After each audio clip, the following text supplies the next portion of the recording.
정말로 죽을 만큼 운동하니까 살이 많이 빠지셨나요? 거의 차이가 안 납니다. 이걸 제한된 1일 에너지 칼로리 소비량이라고 하거든요. 이게 뭐냐면 사람은요 굉장히 효율적인 동물이라 어느 정도 이상을 운동을 하게 되면 거기 적응을 해가지고요 적은 칼로리로 쓰게 바꿔버려요. 운동량이 엄청 늘어나서 칼로리를 많이 쓰잖아요. 그러면은 심장, 간, 폐 이런 장기들 실제 사이즈가 줄어버립니다. 남자분들요 고환 사이즈가 줄어듭니다. 운동 정말 많이 하고 힘들다 보면은 성기능 이런 거 떨어지시는 거 옆에서 보신 경우도 있고 본인이 겪으신 경우도 있을 거예요. 네, 안녕하세요. 현재 유튜브에서 18만 구독자 다이어트 채널 살빼남을 운영하고 있고 청주에서 이제 15년 넘게 봉원담 한의원을 운영하고 있는 한의사 김희준이라고 합니다. 인사드립니다. 당뇨 진짜 원인이 뭘까? 제가 이제 다이어트 진료를 보다 보니까 자연스럽게 당뇨 있으신 환자분들도 굉장히 많이 오시고 혈당 문제 있으신 분들도 굉장히 많이 뵐 수밖에 없습니다. 그래서 말씀을 드리자면은 이제 당뇨가 1형이랑 2형이 있어요. 근데 이제 1형 같은 경우는 그냥 거의 유전이라고 보시면 돼서 이건 일단은 제쳐놓고 2형 당뇨병을 좀 생각을 해보면 2형 당뇨병은 어떤 생활 습관이나 이런 문제로 올 수가 있는 그런 당뇨병입니다. 그래서 이제 대표 여러분들이 아시는 게 야, 너 단 거 그렇게 많이 먹으면 너 당뇨병 걸려. 단 거 좀 그만 먹어. 하셨을 때 그게 바로 2형 당뇨병이 걸리는 건데요. 이게 어떻게 걸리는 걸까? 자, 일단 단 거를 많이 드시게 되면은 이 단 게 당이죠, 당. 얘가 결국에 어디로 들어가냐? 혈관으로 들어갑니다. 이제 소화기 거쳐 혈관으로 들어가면 혈관에 당이 들어갔으니까 그게 혈당이에요. 혈당. 네? 혈관에 들어간 당. 그래서 혈당이 올라가는데 자, 이 혈당이 올라가면 문제가 좀 생겨요. 이 혈당이라는 게 사실은 혈관 안에 오랫동안 계속 머물면 안 되거든요. 왜냐하면 얘가 염증을 좀 일으킬 수가 있습니다. 쉽게 말해서 혈관에다가 설탕을 주입해서 막 돌아다니면 뭔가 좀 안 좋을 것 같다는 생각은 드시죠? 얘가 계속 너무 오래 있으면 안 되잖아요. 에너지로 쓰긴 써야 되는데 돌아다니다가 빨리 써버려야지. 이게 오랫동안 있으면 문제가 생기지 않을까요? 사실은 그게 바로 당뇨병입니다. 뭐냐면은 그 혈관 안에 당이 돌아다니잖아요. 걔가 돌아다니면서 염증을 일으키면은 그러면 다리가 썩는다 그러죠. 당뇨병 걸리면 그렇게 될 수도 있고 눈이 먼다고도 하죠. 왜냐하면 신경으로 가는 혈관이 또 문제가 생겨서 이런 식으로 당이 너무 오랫동안 있으면 생기는 게 당뇨병. 근데 왜 또 당뇨냐? 그게 뭐냐면요, 당뇨병이 있으면은 혈관 안에 당이 많아서 혈당이 높아져 있는 상태니까 걔가 걸러져서 소변이 되는데 소변이 걸러져서 나와도 거기에 당이 있는 거예요. 한마디로 소변이라는 게 이 혈액을 걸러서 소변을 만드는 건데 그 혈액 안에 있던 당들이 그대로 나와가지고 얘가 당뇨, 오줌이 나왔는데 달달하게 나오는 겁니다. 그럼 오줌을 싸면은 거기에 개미들이 와서 먹든지 하겠죠. 그게 당뇨병이거든요, 사실.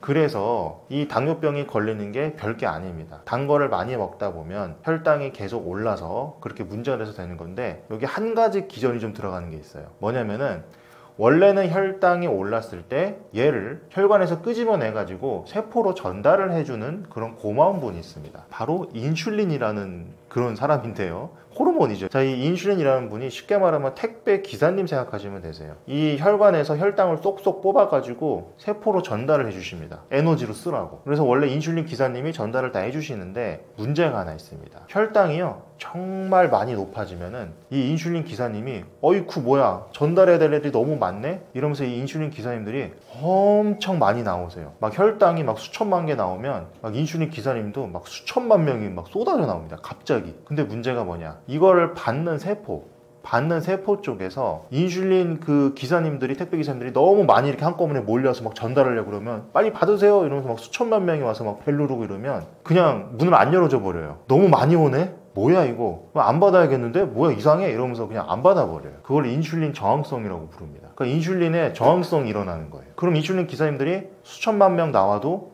인슐린 저항성이 생겨서 그냥 소용이 없어지게 되는 거예요. 그럼 어떻게 해야 되냐? 몸에서는 분명 인슐린 기사님들 보냈는데 안 받네? 뭐야? 내가 뭐 안 보냈었나? 아니면 뭐가 뭐 중간에 이분들이 뭐 딴 데로 샜나? 그래? 그러면은 뭐 인슐린 기사님 더 보내지 뭐 이러면서 더 보내버립니다. 많이 와서 저항성이 생겼는데 더 보내요. 저항성이 더 생깁니다. 악순환이 계속되는 거죠. 그런 식으로 가다 보면 나중에는 인슐린이 있어도 반응을 안 해버립니다. 반응을 안 하니까 계속 당이 전달이 안 되고 혈관에 계속 남아있겠죠. 혈당이 높은 상태로 계속 유지가 될 겁니다. 그게 바로 당뇨병의 진짜 원인이에요. 하도 단 거만 많이 먹어서 혈당이 너무 높은 상태로 계속 유지되다 보니까 이 기능이 그냥 다 고장나 버린 거라고 보시면 될 것 같습니다. 당뇨인데도 멈출 수 없는 식욕을 도대체 어떻게 다스려야 될까? 근데 여기서 나오는 식욕이 좀 특정한 식욕이에요. 왜냐하면 당뇨인데도 멈출 수 없는 식욕이 가장 큰 거는 역시 단 것입니다. 단 것에 대한 갈망. 당뇨병 있으신 분들 단 거를 먹으면 안 되는 걸 아시는데 정말 먹고 싶거든요. 근데 그 단 게 꼭 사탕, 초콜릿, 아이스크림만 말하는 거 아닙니다. 단맛이라는 게 다른 거에도 많아요. 밥을 씹다 보면 약간 달죠. 빵, 면, 걔네도 단맛이 있습니다. 없는 게 아니에요. 에이, 무슨 말이야, 거기 무슨 단맛이 있어 라고 하실 수 있는데 제육볶음에도 단맛이 있습니다. 제육볶음에도 설탕 엄청 넣는 거 아시죠? 네. 그래서 모든 음식에 단맛이 있고 이런 특히 단맛이 자꾸 땡기게 되는데 이 단맛이 자꾸 땡기는 게 알고 보면은 우리 심리에서 좀 오는 게 있어요. 이게 어떤 맛이랑 심리 상태랑 연관을 짓는 연구들이 좀 최근에도 많이 나오고 있는데 특히 단맛을 갈구하는 경우에는 우울감이 좀 있을 수 있다. 이런 연구들도 굉장히 많이 나오고 있는 그런 상황입니다. 그래서 이거는 내 감정 문제가 좀 있을 수 있겠구나 라는 거는 좀 인지는 해주시는 게 좋고, 그러면은 얘를 좀 어떻게 해야 될까? 심리적인 부분을요 좀 이게 다듬어 줘야 돼요. 그러니까 내가 우울하거나 어떤 기분이 안 좋은 거를 먹는 걸로 풀려는 습관을 자꾸 끊어내고 그 시간에 오히려 딴 활동을 해주는 겁니다. 먹는 거 말고 뭐 취미생활을 한다든지, 뭐 더 좋은 거 운동도 있겠죠, 취미생활 중에. 이런 식으로 자꾸 딴 걸 해줘서 그 스트레스를 딴 걸로 풀어내는 방법을 좀 배워야 됩니다. 그리고 참고로 스트레스 때문에 먹는 거 아닌데 나 그냥 뭐 오후 3시에서 5시 사이에 그냥 당 떨어져서 그래서 먹는 건데, 그것도 사실 스트레스인 경우가 많아요. 왜냐면 그때 당 떨어졌다 하시는 분들 당을 측정을 해보면 실제 저혈당인 경우가 거의 없습니다. 퍼센테이지로 따지면은 정말 뭐 5% 이하 뭐 이렇게 나온다고 해요. 근데 그분들이 다 당뇨병인 분들이 나와요. 그러면은 당뇨병도 아닌데 그렇게 자꾸 당 떨어졌다 느끼는 분들은 실제 당이 떨어졌을 리가 없죠. 생각해보면 그렇게 당이 떨어지잖아요. 갑자기 훅 떨어지고 훅 올라가고 조절이 안 되면 그거야말로 당뇨병 아니겠습니까? 당뇨병일 리가 없잖아요. 그래서 그분들은 실제 저혈당이 됐을 리가 없다, 그렇게 느끼는 겁니다. 스트레스 때문에. 왜 하필 오후 3시에서 5시 사이냐? 제가 환자분들 오셨을 때 오후 3시에서 5시 사이에 단 거 땡기시죠? 그때 당 떨어져서 저기 모여가지고 단 거 드셨죠라고 물어보면 깜짝 놀라시면서 무슨 뭐 점쟁이냐고 막 놀라세요. 놀라실 거 없으세요. 저는 하도 많이 봐서 그걸 알고 있어요. 왜냐하면 또 왜 하필 3시에 5시냐? 점심을 먹고 나서 약간 소화가 어느 정도 됐을 시점이기도 하고, 그때쯤에 약간 실제로 당이 살짝 떨어지기도 하고요. 저혈당은 절대 아니지만 살짝 떨어지기도 하고, 그리고 그때쯤이 퇴근하기 전이거든요. 퇴근이 가까워지곤 있어서 피로도는 최대로 올라가 있고, 그러니까 이제 힘드니까 막판에 버티기 위해서 먹는 겁니다. 약간 쉴 겸 해가지고. 그러니까 그게 약간 습관이 되시는 분들이 있어요. 그러니까 이거를 습관이라는 걸 인지를 하고 내가 이걸 딴 걸로 바꿔줘야 됩니다. 차라리 그때 다 같이 모여서 드시지 마시고 나가서 다 같이 산책을 했다거나, 물론 뭐 일하는 도중에 나갈 수는 없겠지만 뭔가 다른 방법을 좀 생각해 보시는 게 나아요. 특히 제 책 이 감량혁명에도 뭐 그런 부분은 많이 나와 있는데, 식욕을 조절하는 방법은 이것 외에도 뭐 굉장히 많습니다. 특히 뭐 내가 먹다가 멈추는 방법 같은 경우에는 제가 직관적 식사를 이 책에서 지금 얘기하고 있는데, 직관적 식사 같은 경우에는 사실 별게 없어요. 제일 쉬운 직관적 식사, 제일 쉬운 방법 중에 하나는 그냥 한 가지 예시만 들어드리자면, 밥을 먹다가 중간에 한번 일어나 보십시오.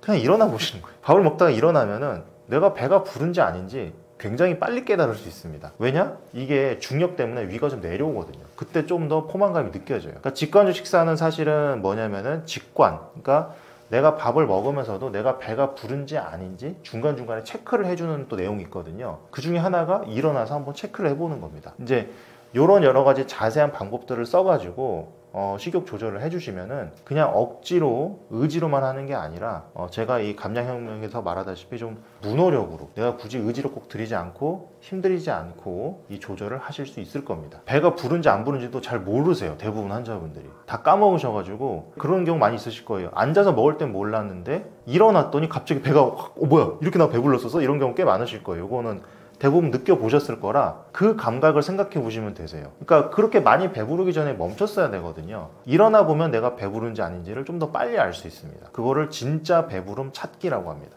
저는 사실 혈당이 이상이 있었던 적이 한 번도 없어서 저는 당뇨 걱정을 한 적은 없는데 이제 오시는 환자분들이 당뇨나 당뇨 전 단계는 뭐 너무 많이 배가지고 거의 뭐 다이어트 환자를 봐서 그런 걸 수도 있는데 저는 거의 70-80% 환자분들이 당에 문제를 달고 오세요. 그래서 많이 보게 됐습니다.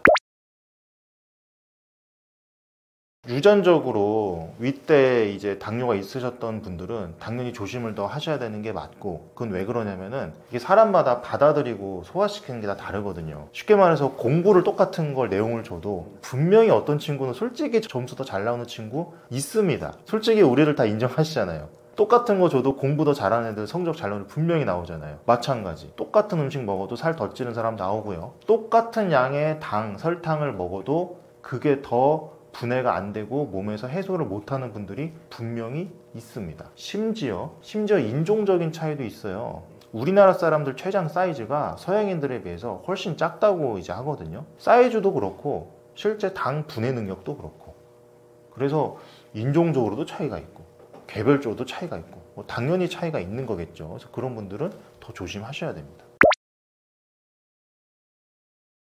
당뇨 환자에게 좋은 이제 식단이나 뭐 음식 이런 거 많이 물어보시거든요. 정말 간단해요. 사실 정말 별게 없습니다. 제가 딱 4글자로 그냥 요약을 해드릴게요. 다 필요 없고 이거 4글자 외우고 그냥 계속 생각을 하시면 되세요. 여기 책에도 맨 처음 챕터에 나와 있는데 저, 당, 고, 탄, 이게 자막을 띄워주실지 모르겠네요. 저당고탄, 당질을 적게 먹고 고급 탄수화물을 먹자라는 그런 내용이거든요. 저당질은 뭐냐면 쉽게 말해서 설탕입니다. 설탕.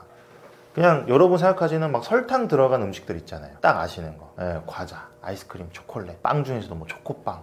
이런 설탕 들어간 애들을 많이 줄이시던지 거의 안 먹든지 하는 게 좋습니다. 저는 안 먹는 건 아니고 줄여서는 먹고 있습니다. 원래는 훨씬 많이 먹었는데 요새는 많이 줄였어요. 그걸 줄이고 나서 오히려 활력이 생기고 몸이 건강해지는 것도 느꼈고, 그래서 설탕은 일단 줄이셔야 된다. 여기까지는 이제 다들 아실 거예요. 간단한데 고급 탄수화물은 도대체 뭐냐, 여기서부터가 좀 중요한데, 당뇨라고 하거나 혈당 문제가 있다고 하시면 탄수화물을 아예 먹으면 안 된다, 탄수화물 절대 금지다 라고 생각하시는 분들이 계세요. 그건 아닙니다. 당뇨병이 있다고 해도 탄수화물 먹지 말라고 하는 의사는 없어요. 근데 먹으라고 하는 게 좀 내용이 바뀌어요. 뭘로 바뀌냐면은 예를 들어서 백미밥보다는 뭐 현미나 잡곡을 드셔라 뭐 이런 식으로 말씀을 해주시잖아요. 걔네가 고급 탄수화물입니다. 탄수화물은 에너지원이기 때문에 아예 안 드실 수가 없는 거예요. 그래서 먹긴 먹어야 되는데 어떤 애로 먹어야 되냐? 혈당 문제를 일으키지 않는 애를 먹어야 되고요. 혈당 문제를 일으키지 않으려면 그 탄수화물 안에 식이섬유가 많이 들어간 게 굉장히 중요합니다. 이 식이섬유가 많이 들어간 아이들을 저는 고급 탄수화물이라고 부르고 있어요. 그 식이섬유가 도대체 뭐고 왜 중요하냐? 식이섬유는요, 쉽게 말해서 식물의 뼈예요. 뼈. 우리 동물 뼈 있죠? 삼계탕 드시면 뼈 나오죠. 식물 드시면 뼈 있었나요? 지금 여기 콩나물 드시고 뼈 발견하신 분 없죠? 근데 콩나물 먹고 이게 끼는 게 있습니다. 이게 끼죠, 이렇게. 그래서 빼보면 이렇게 뭐가 이렇게 길쭉하게 좀 투명 같은 거, 걔네가 섬유질이에요. 걔네가 식물에 있어서는 뼈입니다. 그 형태를 잡아주는 거거든요. 그러면 왜 제가 굳이 뼈라고 말씀을 드렸냐? 여러분 뼈를 먹어서 소화되신 분 있나요? 소화 안 됩니다. 그죠? 마찬가지로 섬유질도요, 소화가 잘 안 돼요. 소화가 잘 안 되는 걸 왜 먹냐? 소화가 잘 안 되는 특징 때문에 다른 음식이랑 같이 먹었을 때 그 당질이나 설탕이 빨리 분해가 안 되게 도와줍니다. 소화가 안 되다 보니까 이 설탕들 같이 이렇게 막 섞여 있는 애들이 소화가 빨리 안 되고 천천히 느리게 흡수돼요. 그럼 어떻게 될까요? 혈당이 느리게 완만하게 오르겠죠. 근데 처음 말씀드렸지만 당뇨병에서 또 문제가 뭐죠?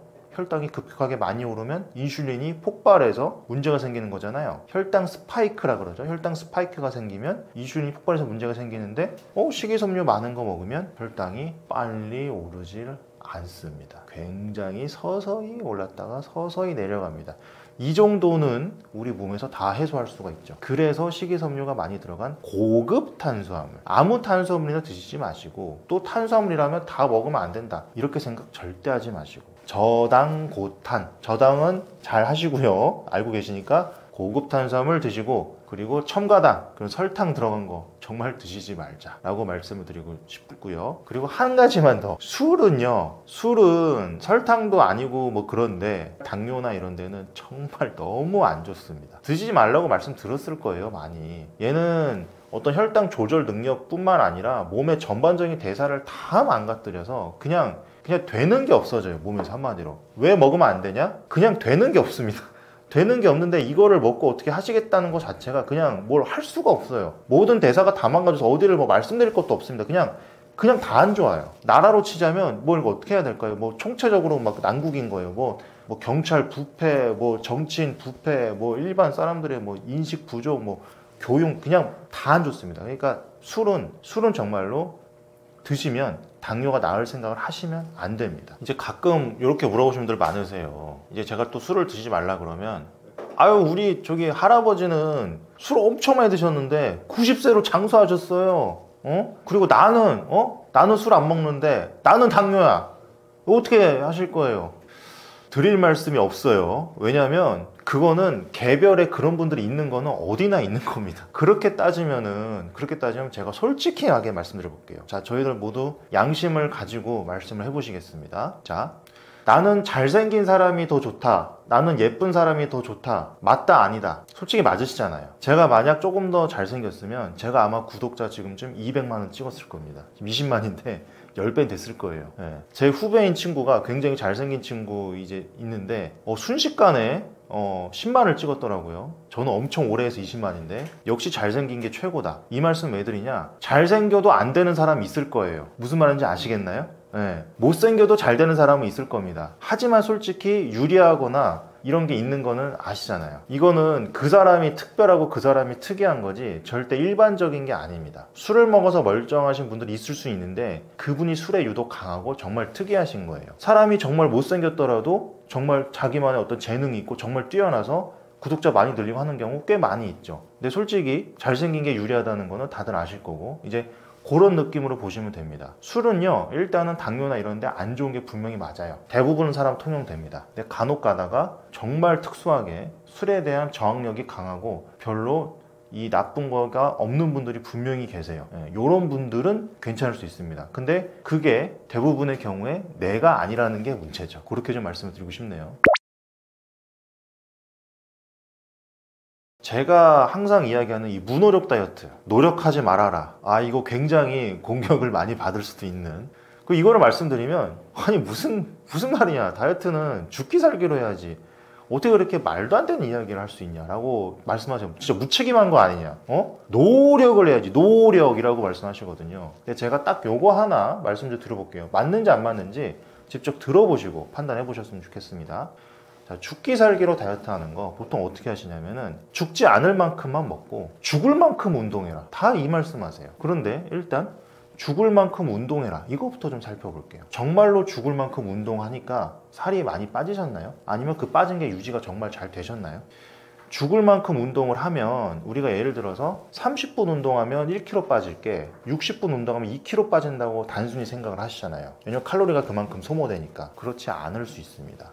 아프리카의 하드자 부족이라는 이 부족이 있는데 이분들이요 하루 종일 걸어 다녀요. 막 10km 걸어가서 물 키러 오고, 저희는 그냥 슈퍼 가면 고기 사오죠. 이분들은 고기 사려면 잡아야 됩니다. 쫓아가서 활 쏴서 잡아가지고 와서 직접 가죽 벗기고 다 하셔야 돼요. 그러고 구워 먹어요. 훨씬 힘들겠죠. 원시 생활을 하고 계시거든요. 이분들 칼로리 소모량이 어마어마할 거 아닙니까? 어마어마할 것 같은데, 그런데 저희처럼 그냥 도시에서 살아가면서 소파에 누워서 이렇게 리모컨 지금 누르고 계시고 핸드폰으로 유튜브 보고 계시는 우리 시청자 여러분들과 그 하드자족의 하루 칼로리 소비량 얼마나 차이 날까요?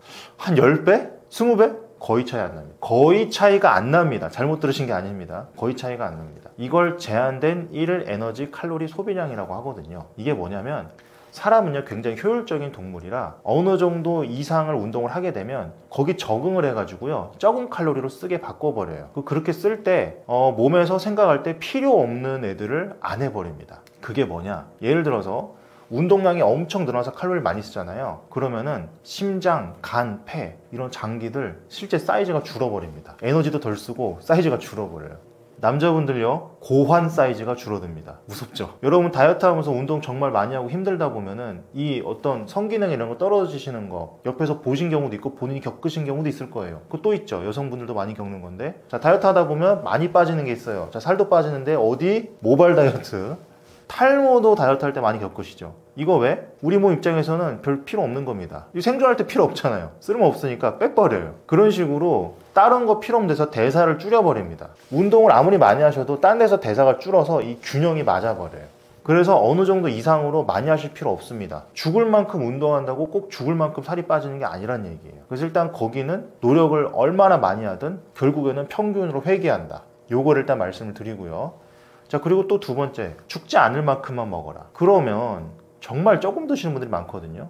굶든지 거의 먹으면 이렇게 요 정도? 이 정도만 드시고 마는데, 그렇게 드시면 초반에 살이 빠지긴 빠져요. 자, 근데 우리 생각에 평상시에 3000칼로리 먹던 사람이 기초대사량이 2000칼로리면 이게 1000칼로리 남는 만큼 살이 찔 거 아니에요. 그러면은 좋아. 자, 2000칼로리를 기초대사량으로 쓰니까 3000이 아닌 3분의 1을 줄여서 난 1000칼로리만 먹어버리겠어. 그럼 1000칼로리 먹고 2000칼로리 기초대사량으로 빠지니까 마이너스 1000칼로리, 마이너스 1000칼로리만큼 살이 빠지겠지라고 생각을 지금 하고 계시죠. 그런데 이것도 그렇게 되지 않습니다. 기초대사량이 원래 2000칼로리였으면 먹는 거 적게 들어온 만큼 기초대사량을 줄여버려요. 자동으로 줄어버립니다. 이걸 대사 적응이라고 표현합니다. 메타볼릭 어댑테이션. 대사를요 줄여버립니다. 아까 말씀드린 그 대사 줄어든 그거랑 비슷한 거예요. 먹는 게 들어오는 게 줄어들면은 쓰는 것도 줄여버립니다. 적게 씁니다. 그러다 보면은 이게 한도 끝도 없이 계속 서로 내려가는 거예요. 그러니까 어느 정도 굶다 보면 안 빠지고 정체기가 자꾸 찾아오는 겁니다. 그러다 어느 순간 입이 터져가지고 그냥 평소처럼 조금 먹었는데 살이 확 찌는 그런 현상이 생기게 되죠. 그래서 죽지 않을 만큼만 먹는 것도 문제가 됩니다. 이게 사실 쉬운 게 여러분 생각해 보시면 당연한 거예요. 평소 월급 500만 원 받을 때, 그럴 때는 평소 월급 500만 원 받던 소고기 스테이크도 먹고 와규도 먹고 오마카세 드시고 택시 타시고 하셨잖아요. 근데 만약 500 받던 사람이 갑자기 수익이 좀 안 좋아져가지고 갑자기 200으로 줄었어, 월급이. 택시 타실 수 있나요? 택시 못 타죠? 월세 내고 가는데 급급해가지고 돈을 못 쓰시잖아요. 우리 몸에서도 마찬가지예요. 들어오는 에너지가 줄어들면은 안 써버립니다. 쓰던 것도 줄여버려요. 다 안 써버려. 그렇게 해서 어떻게 해서든 아껴서 쓰게 됩니다. 마찬가지입니다.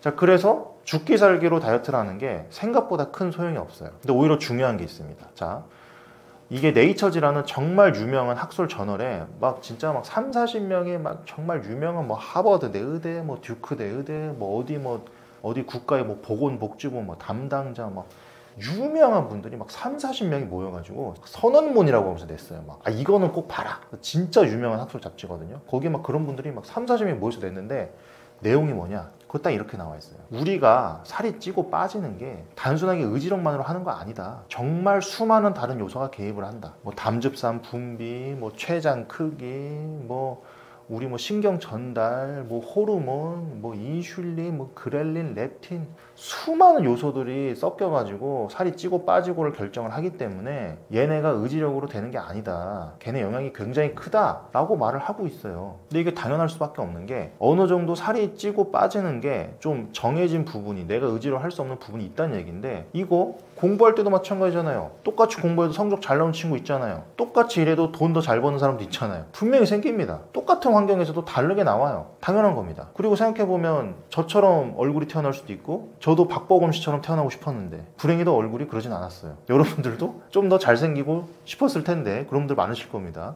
그 타고난 게 다르잖아요. 얼굴이 타고난 게 다르듯이 소화기관 타고난 거 얼마나 많이 다르겠어요. 우리가 얼굴이 이렇게 다르게 생겼는데 안에도 얼마나 다를까요, 도대체? 많이 다릅니다. 많이 다르고 안에 수많은 요소들, 아까 말씀드린 담즙산, 췌장 크기 어쩌고 저쩌고 수많은 호르몬들 수천만 개, 걔네들 다 다를 거 아닙니까? 다 달라요. 근데 그 다른 요소들 하나하나가 다 합쳐져서 살이 찌고 빠지고를 결정을 한다는 겁니다. 그리고 얘네들은 의지력으로 안 돼요. 지금 여기서 뭐 본인의 신경 전달 1.5배 의지력으로 올리실 수 있는 분이 있을까요? 아니면 담즙산 하면서 하면 담즙산이 나오고 뭐 이런 분들은 안 계시잖아요. 의지력으로 되는 게 아니에요. 의지력이랑 아무 상관없습니다. 얘네들은 뭘로 바꿔야 되냐? 시스템으로 바꿔야 되는 거예요. 몸이 잘 빠진 시스템을 만들어줘야 되는데 그 사소한 하나하나가 의지력을 하는 게 아니라, 예를 들어서 아까 말씀드린 호르몬 중에 렙틴, 그렐린 같은 호르몬, 렙틴은 날씬 호르몬, 그렐린은 뚱보 호르몬이거든요. 얘네는 의지력으로 어떻게 하실 수가 없어요. 렙틴은 나오기만 해도 살이 좀 빠지고 그렐린은 나오기만 해도 살이 좀 찌기 때문에, 그래서 날씬 호르몬, 뚱보 호르몬 부르는데 얘네 의지력으로 어떻게 하실 수 없잖아요. 얘네 뭘로 하셔야 되냐면요, 얘네 1순위는요 수면입니다. 수면을 잘 하셔야 돼요. 잠을 잘 자야 됩니다. 여러분 이제까지 다이어트 하시면서 잠 잘 주무셨나요? 잠에 대해서 생각해 보신 적 있나요? 이런 거 하나하나가 엄청 많아요. 다 쌓입니다. 다 쌓이면 커져요. 뭐야, 티끌 모아서 티끌이지, 그게 말이 돼요? 아니요. 티끌 모아서 태산이 됩니다. 여러분 카드도 월말에 카드 딱 보시면 200만 원, 500만 원, 400만 원 많이 나와요. 뭐 왜 이렇게 많이 나왔어? 뭐야, 250만 원? 그거 보시면은 내가 쓴 게 아닌 게 혹시 있지 않을까? 뭐 어디서 내 거 카드 해킹당했나? 해킹당한 거 아니에요. 다 여러분이 쓰신 거예요. 2만 원씩 썼는데 3만 원씩 썼는데 쌓여서 그렇게 된 거잖아요. 다이어트에서도 이렇게 작은 요소가 쌓여서 엄청나게 커집니다. 이 작은 요소들을 잘 조합을 해가지고 잘 빠지는 시스템을 만들어서 살이 빠지게 하겠다는 게, 그게 바로 무노력 다이어트거든요. 노력으로 하지 마시고 무노력으로 시스템 만들어서 다이어트 하시라는 겁니다. 근데 시스템 이거 여러분 딴 분야에서는 굉장히 중요하게 생각을 하시는데 유독 다이어트에서만 자꾸 의지력 타령을 많이 하세요. 그 왜 그런지 모르겠는데, 지금 직장 다니신 분들 딱 생각해 보세요. 지금 다니는 직장이 만약에 시스템이 하나도 없어요. 그냥 뭐 엉망진창이야. 막 출근했는데 뭐 돌아가는 것도 뭔지도 모르겠고, 담당자도 없어. 부서도 없고, 막 그냥 이 사람이 이랬다 저 이랬다가 막 우왕좌왕하고. 자, 그런 회사에서 매출 올리라고 여러분한테 노력을 해서 의지로 매출을 늘리셔야지 막 이러면은 뭐라고 하실 거예요? 나가실 거잖아요. 내가 이런 데서 일을 왜 해? 매출 어떻게 올라가요? 시스템이 없는데. 심지어 식당에서도 마찬가지. 시스템이 없어. 막 종업원들이 어디 일할지도 모르고 막 요리하다가 막 서빙하다가 막 엉망진창이야. 막 나누어져 있지도 않아. 막 결제 누가 하는 거면 막 카드 포스기에 꽂혀있지도 않고, 막 시스템이 없으면 그렇게 되잖아요. 그런 데서 매출 올리라고 하면은 못 올리죠. 다이어트 똑같습니다, 여러분. 시스템도 안 갖춰주고 노력, 의지만으로 하라고 하니까 당연히 살이 안 빠지죠. 잠깐 빠질 수는 있죠. 정말 노력을 해가지고 잠깐 빠질 수 있는데 돌아오시잖아요. 왜? 노력만 계속 하려고 하는데 그게 한계가 있으니까. 언젠간 쓰러지니까. 그래서 노력은 처음에 이 시스템 갖추는 거, 공부하는 거, 책을 읽고 공부하는 거에 살짝만 쓰시고, 그 뒤에 그 시스템 갖추는 거에만 살짝만 써주시고, 그 뒤에는 무노력으로 하시라는 게 바로 제 무노력 다이어트의 내용입니다. 약이나 운동 없이도 무노력 다이어트가 가능하냐? 분명히 가능합니다. 일단은 운동, 근데 여기서 무노력 다이어트에서 말하는 게, 운동으로는요 여러분 체중 감량을 하는 게 아니에요. 운동은 하는 이유가 따로 있으세요. 운동은 어떤 마이너스 되는 부분을 좀 없애주는 게 좀 더 큽니다. 예를 들어서 정체기 극복하는데 운동 도움되고요, 요요 방지하는데 운동 도움되고, 또 건강을 유지하는데 운동 도움되고. 그러니까 이제 건강하지 않으면 살이 잘 안 빠지니까 지방 분해도 건강해야 잘 되니까 건강하지 않은 요소를 없애주는 거죠. 그리고 근손실을 또 방지해줍니다. 근육이 많이 빠지면 사실 좋을 게 없거든요. 살 축축 처지죠. 뭐 여러분 걱정하시는 대사량 줄어드는 문제도 어느 정도 있죠. 그래서 이런 마이너스 되는 부분을 운동이 다 없애줘요. 근데 운동을 안 하면 이 마이너스를 계속 안고 가셔야 됩니다. 한마디로 뭔가 돈을 모으시는데 계속 돈 빠져나간 데가 있는 거예요. 돈을 모아야 되는데 한 달에 200씩 계속 나가, 어딘가에서. 그거 막지 않고 돈을 잘 모으실 수 있을까요? 뭐 물론 한 달에 뭐 1,000만 원씩 버시면 될 것 같은데 그게 과연 꼭 잘 될지. 저 같으면은 이 마이너스 되는 거 막고 돈 적당히 벌면서 좀 모으려고 할 것 같아요. 그래서 운동은 뭐 없이 할 수도 있겠지만 하는 게 좋다. 그래서 여기에도 운동 너무 힘들게 안 하더라도 어느 정도 좀 하셔라 라고 말씀을 드리고 있고요. 두 번째는 약인데, 무노력 다이어트 하시면 사실 약이 꼭 필요하진 않아요. 근데 필요한 사람들이 있어요. 그래서 무노력 다이어트가 안 되기도 하고 어떤 의학적인 이 간섭이 꼭 필요한 분들도 이 안에 내용이 들어가 있는데, 그런 분들이 보통 어떤 분들이냐면, 뭐 첫 번째는 병이 있거나 아니면은 살이 찌는 병이 있거나, 뭐 그 병 때문에 먹는 약 때문에 살이 찌거나, 예를 들어서 여성 호르몬제를 드시는 분들이 있는데 여성 호르몬제가 좀 살찌는 경우도 있고, 또 불면증 약 중에는 자기 전에 먹게 만드는 애들이 또 있어요. 이거 불면증 약 드신 분들은 무슨 말인지 아실 거예요. 그런 경우도 있고, 또 병 중에는 뭐 갑상선 기능 저하증이라든지 이런 거 살찌는 것들, 그러면은 뭔가 다이어트 관련된 약을 같이 먹으면서 뭔가 질병 치료도 하고 이렇게 좀 의학적 간섭이 들어가야 되는 경우가 있습니다. 또 다른 경우는 웨이트 사이클링이라고 하는데 살이 빠졌다가 쪘다가 계속 반복하시는 분들이 있어요. 이렇게 계속 반복을 하면은 대사가 망가집니다. 그럼 그 대사를 사실 원래대로 돌려야 되는 의학적 간섭이 좀 필요하세요. 이런 분들 좀 약을 드셔야 되겠고, 그리고 좀 마지막으로 이미 다이어트 약을 하도 많이 먹어봤는데 갈수록 살이 안 빠지네 하셨던 분들, 이거 이미 약으로 인해서 좀 약간 내성이나 좀 문제가 생기신 경우에요. 이건 이미 그렇게 돼가지고 이거를 약은 약으로 잡아야 된다고, 이런 경우에도 약을 좀 어느 정도 해가지고 몸의 좀 상태를, 이상 상태를 해소해 줄 필요가 또 있습니다. 그래서 이제 이런 분들은 그냥 순수하게 무능력을 하긴 좀 어려울 수 있고, 이런 분들은 병원에 가셔서 어떤 그런 치료를 좀 받아야 될 수 있다라고 말씀드릴게요. 네, 요새 보면은 이렇게 뭐 유튜브나 블로그 등에 정말 위고비보다 뭐 효과 좋은 올리브오일 이러면서 많이 올라오더라고요. 정말 많은 분들이 또 하고도 계시고, 심지어는 뭐 제 채널에도 오셔서 댓글로 올리브오일 어떻냐 라고 물어보신 분들 굉장히 많으세요. 일단 뭐 결론부터 말씀드리면 올리브오일이 어느 정도 체중 감량에 효과가 있는 것은 맞습니다. 최근에 뭐 하버드대 의대에서도 이제 연구를 한 게 있는데, 거기서 보면은 올리브오일을 좀 계속 먹었을 때 한 4년 정도를 따지면은 900g 정도 감량이 되었다고 해요. 그래서 뭐 그 정도면은 어느 정도 좀 빠졌다고 할 수는 있죠. 근데 뭐 굉장히 많이 빠진 거라고 할 수는 없고, 근데 그거 말고 이제 다른 지방이랑 비교했을 때는 다른 지방을 먹으니까 뭐 오히려 0.5kg 정도 뭐 증가하더라, 뭐 이런 얘기가 있어서 다른 기름 먹는 것보다는 올리브오일 먹는 게 낫다, 그 이야기는 확실히 맞는 것 같습니다. 근데 이제 다만 이게 아무리 그래도 식품인데 위고비보다 좋다고 하는 거는 조금 너무 과대 광고랄까요? 너무 좀 과대 포장된 느낌이 없지 않아 있죠.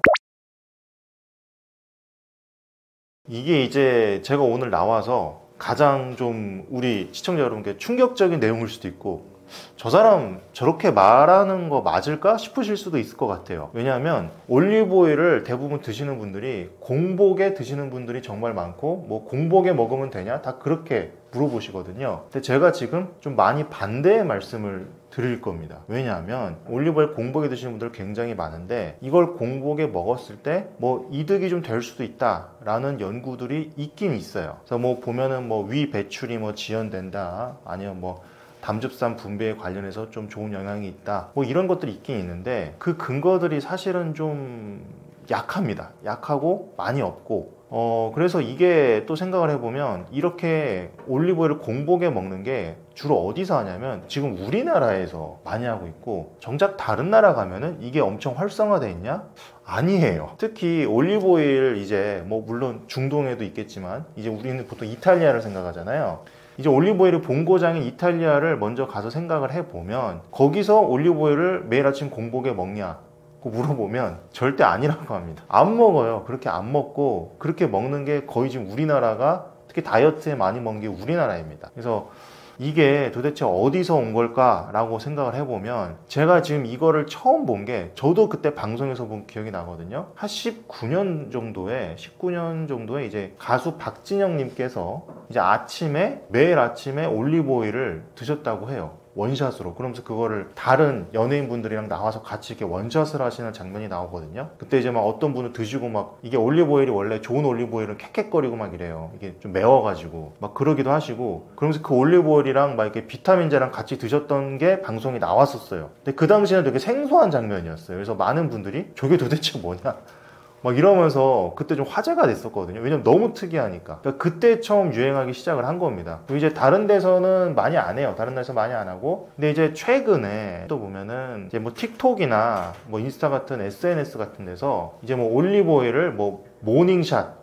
오일샷 이래가지고 드시는 분들이 있어요. 그렇게 해서 드시는 분들이 좀 있긴 있는데, 그거는 이제 좀 사실 근거가 있다기보다는 약간 틱톡에서 유행할 만한 전형적인 이 바이럴 좀 챌린지 같은 느낌? 그런 느낌이고, 또 어떤 분들이 간혹 나와서 올리브오일을 뭐 레몬 주스를 타서 드시고 이러는데, 이것도 사실 뭐가 근거가 있는 건 아니고 그냥 그분이 그렇게 하셨던 겁니다. 근데 이제 그걸 하시는 분들이 대부분 엄청 날씬한 분들이 나와서 하거든요. 그러니까 왠지 좀 그럴싸해 보이는 거죠. 그래서 그게 좀 최근에 많이 퍼진 것 같다라는 게 제 개인적인 의견이고, 개인적 의견 외에 이게 뭐 딱히 공복에 먹으면 근거가 있냐? 사실 근거는 많이 없다는 거 다시 말씀드리고, 오히려 공복에 먹었을 때 이렇게 뭐 소화하기가 안 좋아지는 느낌이거나 뭐 이렇게 소화불량이 있거나, 생각해 보시면 아침에 공복에 기름을 드시면 니글니글한 분들이 많지 않을까요? 막 토하는 분들도 있고요. 실제로 저희 환자분 중에 뭐 본인이 해보셨다고 하는데 막 토할 것 같았다, 하루 종일 너무 힘들었다, 메스꺼웠다, 뭐 두통이 있었다 등등 다양한 증상이 있을 수 있거든요. 그래서 공복에 굳이 먹으려고 고집하실 필요는 없을 것 같고, 원래 올리브오일을 보통 어떻게 먹냐면 그냥 요리하실 때 다른 기름 쓰지 말고 그냥 올리브오일 쓰시면 되는 부분이거든요. 또 어떤 데서는 뭐 올리브오일을 가열하면 그 올리브오일의 변형이 일어나서 효능이 떨어진다라고 하시는 분들도 꽤 있어요. 근데 그것도 사실 근거나 뭐 연구나 논문이 많이 있냐면 그것도 사실 그렇게 많은 건 아니에요. 어느 정도 변형이 있을 수 있는데 그게 뭐 살이 안 빠질 만큼 엄청 큰 뭐 영향이 있냐? 그건 또 아니라는 거죠. 그래서 제 생각에는 뭐 공복에 드실 분은 그렇게 드셔도 됩니다. 그리고 뭐 그렇게 드셨을 때 이상 증상이 없으면 드셔도 되는데, 그게 아니신 분들은 그냥 평소 밥 먹을 때 요리를 이제 올리브오일로 하셔도 된다. 그냥 그 정도만 해도 분명 효과는 충분히 날 거다라고 좀 말씀을 드리고 싶어요.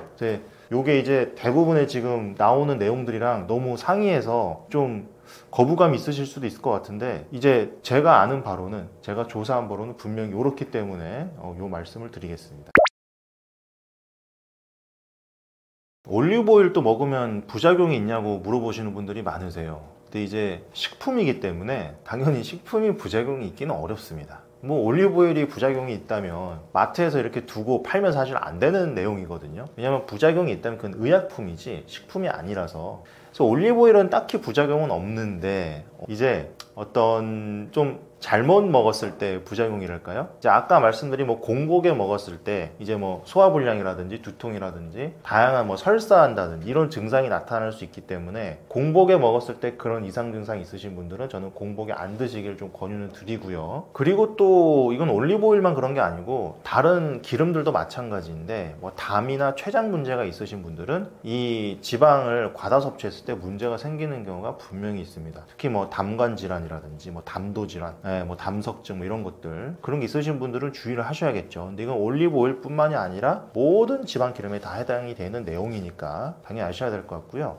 그리고 또 올리브오일에 함정이 있는 게, 이게 먹을수록 살이 빠진다고 생각하시는 분들이 꽤 많으세요. 왜냐면 뭐 올리브오일을 먹으면 뭐 대사가 싹 바뀐다, 뭐 몸의 모든 게 지방이 빠지는 몸으로 변화한다, 뭐 이렇게 믿고 계시더라고요. 그래서 원래는 아침에 공복으로 드시는 분들이 보통은 뭐 티스푼 1개 정도를 드시는 분들이 많은데, 이제 더 많이 먹으면 더 많이 빠진다 이렇게 생각을 하셔가지고 그러면 이렇게 컵에 가득 따라서 정말 드시는 분들도 봤습니다. 근데 이게 아무리 올리브오일이 좋더라도 지방은 1g에 9칼로리가 나오잖아요. 그래서 그게 사실은 생각보다 칼로리가 굉장히 높아집니다. 그래서 그렇게 많이 드시면 이제 부작용이랄까요? 살이 찌겠죠. 살이 찌는 부작용이 있을 수 있기 때문에 어디까지나 적당량으로 먹어야 되고, 아침에 공복으로 드실 때는 제 생각에는 1티스푼 정도, 그리고 뭐 그거를 요리에 드실 때는 그냥 다른 기름 대체하는 정도로 쓰시면 될 것 같습니다. 올리브오일 어떤 거를 골라서 먹어야 되냐 이렇게 물어보신 분들 많은데, 굉장히 중요합니다. 지금 제가 말씀드린 내용 중에 제일 중요할 것 같아요. 어떤 올리브오일을 먹느냐에 따라서 너무 천지 차이가 나기 때문에 오히려 진짜 그냥 안 먹는 게 나은 경우도 있고요, 정말 잘 골라서 먹으면 훨씬 효과가 좋고, 이게 정말 큰 차이가 나니까 꼭 주의해서 들어주셔야 됩니다. 올리브유는요, 절대적으로 엑스트라 버진 올리브오일만 드셔야 됩니다. 이게 영어로 EVOO라고 보통 이렇게 줄여서 얘기하거든요. 정말로 중요합니다. 이게 뭐냐면은, 올리브 오일도 생각해보면 이게 짜서 만드는 기름이잖아요. 이제 압착을 해서 짜서 만드는 건데, 이게 첫 번째 짠 거랑 첫 번째 짜고 두 번 짜고 세 번 짜고 뭐 진짜 10번 짜고 계속 끝까지 짜내가지고 막 정말 쥐어 짜낸 거랑 다릅니다. 첫 번째 짜는 게 제일 좋아요. 이거는 우리나라도 마찬가지인 게, 우리나라도 뭐 참기름, 들기름 만들 때 첫 번째 짠 거를 제일 좋다고 보잖아요. 그래서 한 번만 짠 기름 뭐 이렇게 광고도 하고 막 그러죠. 근데 그거를 여러 번 짜면은 참기름, 들기름도 맛도 없고 이상한 거 여러분 다 아실 겁니다. 올리브오일도 똑같습니다. 맨 처음 짠 게 품질이 가장 좋아요. 특히 뭐 이렇게 항산화 물질이 굉장히 많이 들어있거든요. 맨 처음 짠 거에. 맨 처음 짠 거 외에는 그 항산화 물질이나 그 효능 있는 물질들이 다 줄어듭니다. 거의 없어져요. 그럼 그냥 기름 먹는 거랑 똑같아지는 거죠. 올리브오일 먹는 게 아무 소용이 없는 겁니다. 그래서 엑스트라 버진 올리브오일 무조건 기억을 하셔야 되고, 이거를 최우선으로 보시고 그런 다음에는 사실은 좀 비싼 올리브오일이 아마 시중에 나와 있는 게 보이실 거예요. 그래서 마트 같은 데 가시면 이건 왜 똑같은 엑스트라 버진 얘는 이렇게 비싸지? 해서 보시면 보통 이탈리아 같은 데서 상을 타는 애들이 있습니다. 상을 타거나 어느 정도 이렇게 좀 전통이 있는 곳에서 나온 것들, 걔네들은요 좀 가격이 비싸요. 그렇게 해서 걔네들이 가격이 비싸게 나오는 겁니다. 그래서 대부분은 가격이 비싸고 엑스트라 버진이라고 써져 있을수록 사실 좋은 거라고 보시는 게 맞아요. 근데 이제 그 안에서도 뭐 매년 상 타는 곳이 다르니까 이거를 계속 뭐 일일이 추천드리긴 어렵고, 그냥 전반적으로 보셨을 때는 그냥 마트나 이런 데 가셔서 엑스트라 버진부터 찾으시고 그 다음에 좀 비싼 게 좀 더 나을 수 있겠다라는 생각 하셔야 됩니다. 이게 비싼 게 이유가 있습니다. 보통 상을 타거나 한 거기 때문에. 그리고 이제 세 번째는 그 올리브오일이 꼭 유리병에 있는 거 사실 중요해요. 왜냐면 어떤 기름이든지 그런데 유리병에 있어야 되고, 색깔이 약간 보시면 그게 약간 불투명한 느낌? 약간 뭐 녹색이나 갈색 느낌이잖아요. 그게 빛이 많이 들어오면은 이게 산패되거나 좀 이렇게 문제가 생기거든요, 기름에. 그래서 그런 병에 들어가 있는 거고, 저는 개인적으로 플라스틱 병을 선호하지 않는 게, 플라스틱은 아무래도 냄새가 좀 배더라고요.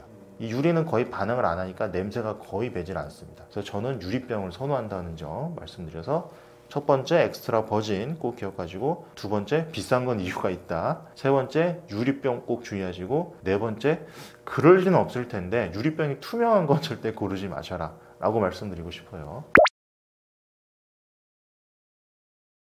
올리브오일 이 복용 뭐 시작해도 되냐라고 좀 이렇게 좀 꺼려지시는 분들, 뭐 망설이시는 분들 분명히 있으실 거예요. 왜냐면 이게 기름을 그냥 생으로 먹는 거다 보니까 좀 그런데? 라고 생각을 하실 거예요. 근데 일단 뭐 크게 망설이실 건 없는 게, 올리브오일은 맨 처음 말씀드린 대로 이게 식품입니다. 식품이고 어딜 가나 마트에 다 있고, 정말 인간이 수천 년을 먹어왔어요. 뭐 이탈리아에서는 진짜 뭐 정말 어마어마하게 먹겠죠. 우리나라 뭐 참기름, 들기름 먹듯이 더 먹을 수도 있고요. 근데 올리브오일 먹고 문제됐다는 사람은 아직까지는 크게 보지 못했습니다. 물론 공복에 먹었을 때 기름이 공복에 들어가니까 조금 뭐 소화가 안 되고 그런 건 있을 수 있겠지만, 그 외에는 정말 딱히 부작용이 큰 게 있을 수가 없다. 단지 올리브오일 뭐 정말 많이 먹으면 기름 칼로리 때문에 살찔 수 있겠지만 그거 외에는 탈릴 게 거의 없습니다. 따라서 올리브오일 부작용은 크지 않고, 그런데 분명히 아까 말씀드린 대로 효과가 어느 정도 증명이 돼 있고 효과가 납니다. 살 빠진 도움이 좀 돼요. 그러면 사실 굳이 안 먹을 이유가 많이 없겠죠. 왜냐하면 득은 있는데 실은 생각보다 많이 거의 없으니까. 그래서 올리브오일 만약 생각해보고 있으셨다면 뭐 지금 당장 가셔서 사셔가지고 뭐 아침에도 뭐 공보로 드실 수 있는 분은 한번 드셔보시고, 분들은 그냥 평소 요리할 때 기름으로 쓰셔도 될 것 같습니다.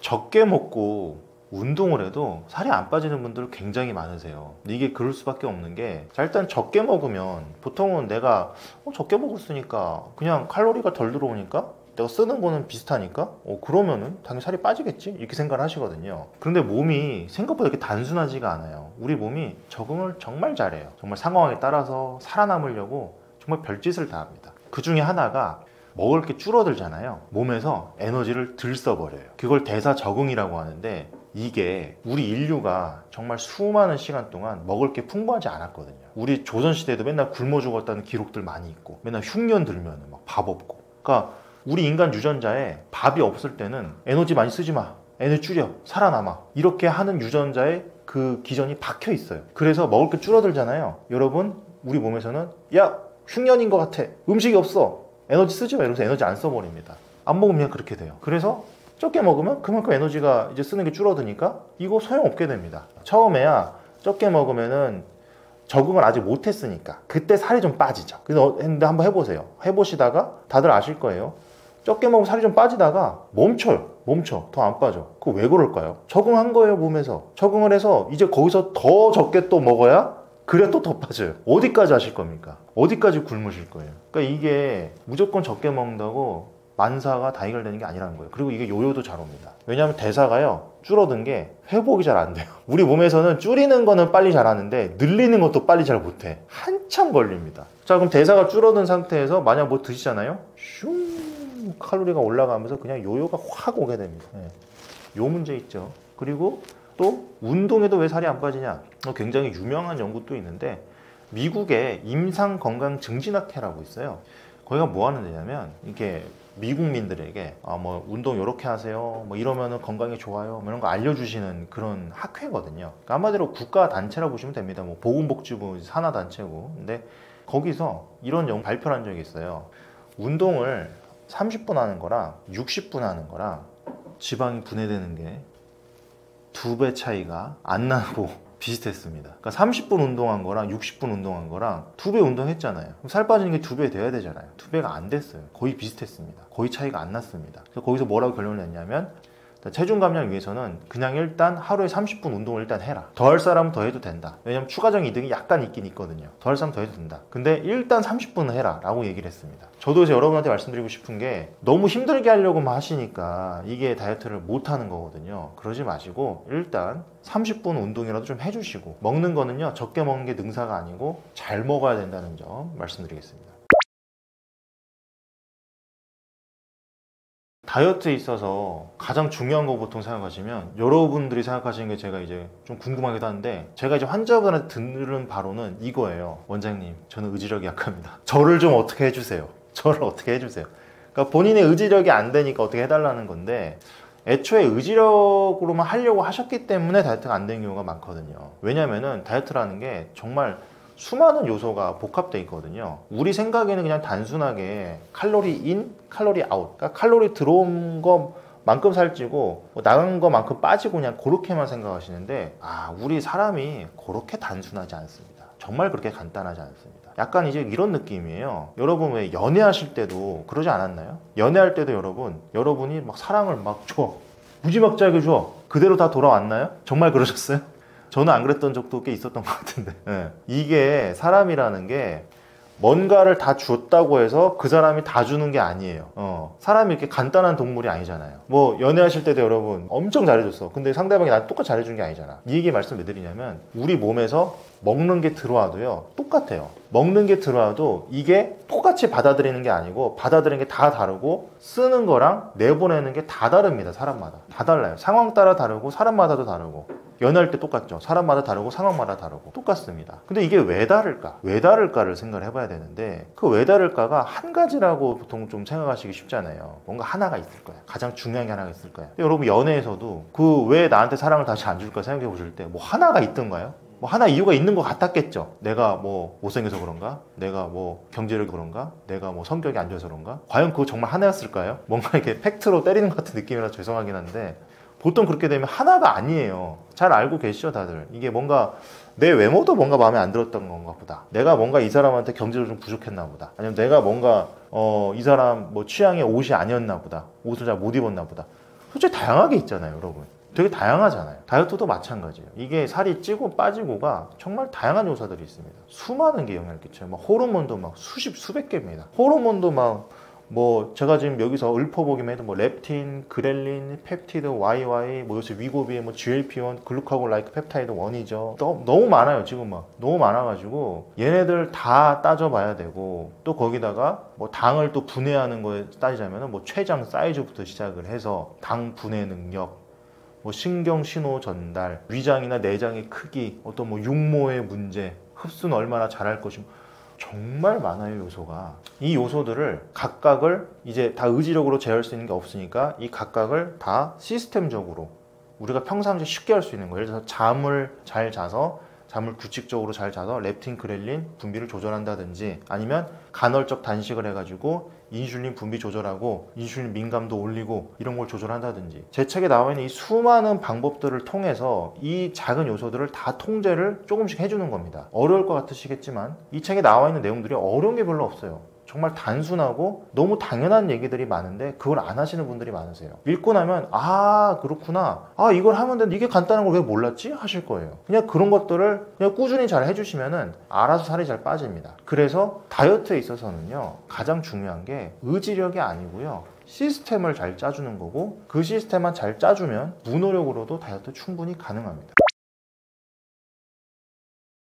다이어트 무조건 성공하는 거, 제가 이 감량혁명에 나오는 3가지로 좀 말씀을 드려볼게요. 자, 첫 번째는요 운동부터 시작을 할게요. 운동 그냥 많이 하실 필요도 없고 하루에 30분 밥을 먹자마자 꼭 걸어주세요. 굉장히 중요합니다. 자, 매일 꾸준히 하시는 게 중요하고, 그냥 뭐 했다 말았다 이러지 마시고 그냥 꾸준히 별 것도 아니에요. 걸으시면 됩니다. 또 포인트, 밥 먹자마자 하시면은 혈당 조절에 큰 도움이 되거든요. 밥을 먹자마자 혈당이 쑥 오를 텐데 먹자마자 걸으면서 조절을 바로 해줍니다.